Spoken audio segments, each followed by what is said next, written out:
जम्मू कश्मीर मिलाप न्यूज में आपका स्वागत है और मैं हूं आपके साथ रामपाल। आपको बताएं इस वक्त हमारे साथ भाजपा के बहुत ही सीनियर कर्मठ कार्यकर्ता और भाजपा के प्रदेश अध्यक्ष श्री शश शर्मा जी हैं। आपको बताएं कि आज राष्ट्रीय सेवा संघ को देश हित में और जनहित में कार्य करते लगभग 100 वर्ष हो चुके हैं।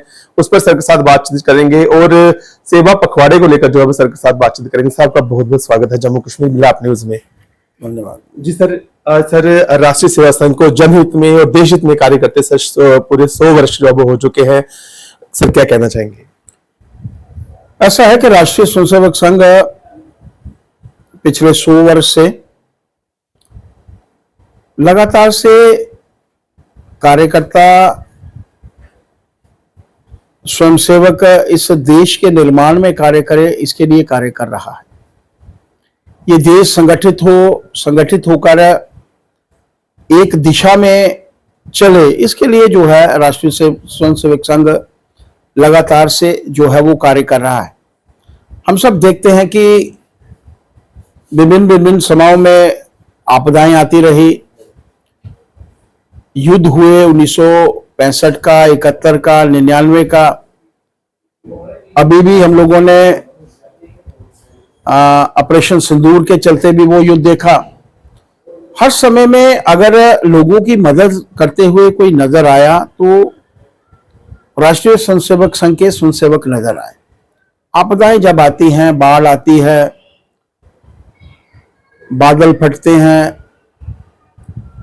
कई ऐसी आपदाओं के समय में, नेचुरल कैलामिटीज के समय में अगर लोगों की मदद करने के लिए आगे आए तो वो राष्ट्रीय स्वयंसेवक संघ के स्वयंसेवक थे, कार्यकर्ता थे। और पिछले 100 वर्ष के अंतराल में जो राष्ट्रीय स्वयंसेवक संघ के माध्यम से कार्य हुए हैं, अन्य संगठन जो खड़े हुए हैं, हर एक फील्ड में उनका कोई ना कोई संगठन जो है वो कार्य कर रहा है।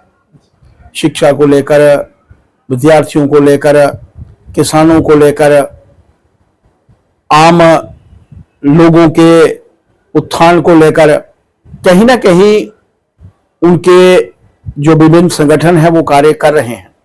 हम तो भगवान से यही प्रार्थना करना चाहेंगे कि जो 100 वर्ष का अंतराल आज हुआ है, ये आगामी 200 वर्ष भी हो, 300 भी हो, 400 भी हो, और जब तक हो तब तक, जब तक राष्ट्रीय स्वयंसेवक संघ के माध्यम से इस देश को जो नई दिशा मिली है उसकी तरफ अग्रसर होकर और भारत विकसित देशों की श्रेणी में सर्वप्रथम खड़ा हो, मेरा एक ऐसा मानना है। मैं परम पूजनीय डॉक्टर हेडगेवार जी, उनके चरणों में नमन करते हुए कि उनके माध्यम से ये संगठन खड़ा हुआ था, आज विश्व के स्वयंसेवी संगठनों में सबसे अग्रणी जो है ये संगठन है। मेरा इतना ही कहना है। प्रधानमंत्री जी ने जो एक सपना देखा था मजबूती से देश को जो है वो आत्मनिर्भर बनाने का, उस पर काफी तेजी से हम जो है वो आगे बढ़ रहे हैं। सर क्या कहना चाहिए? देखिए, जो देश के प्रधानमंत्री जी ने एक सपना देखा है आत्मनिर्भर भारत का, उसकी तरफ हम सबको मिलकर कार्य करना है। अगर हम लोग चाहते हैं देश विश्व की सर्वप्रथम रहे, आज अगर हम लोग अर्थव्यवस्था की बात करते हैं तो भारत आज 4थे स्थान पर है। 11वें से 4थे पायदान पर पहुंचना, और जब हम लोग सोचते हैं कि विकसित देशों की श्रेणी में भारत सर्वप्रथम रहे, तो ऐसे समय में भारत का आत्मनिर्भर बनना बहुत आवश्यक है। और उसके लिए वोकल फॉर लोकल, स्वदेशी, ये हम सबको जो है वो मिलकर अपनाना होगा। प्रधानमंत्री जी के आह्वान के बाद मेरा मानना है कि हर गांव में हर गरीब, हर किसान, हर मातृशक्ति, हर नौजवान, इन सब की भागीदारी से ही ये संपन्न हो सकता है। 140 करोड़ जनता जब प्रधानमंत्री जी के साथ खड़ी होगी तो मान लीजिए देश जो है वो विकसित बनेगा। सर क्रिकेट में भी ऑपरेशन सिंदूर देखने को मिला है, चारों खाने चित किया पाकिस्तान की टीम को, क्या कहना चाहेंगे? ऐसा है कि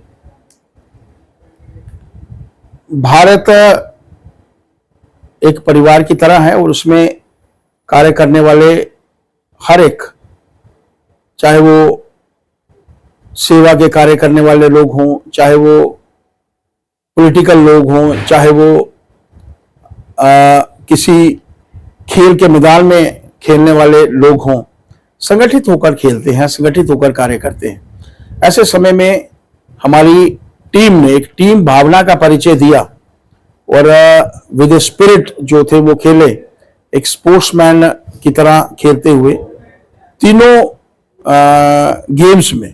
तीसरी गेम हालांकि कभी कभी लगता था कि परिस्थितियां उलट हो सकती हैं, लेकिन एक टीम की तरह खेलना, एक टीम स्पिरिट की तरह खेलना और वो जीत कर जो है वो सामने आए, वो रिजल्ट हम सबके सामने।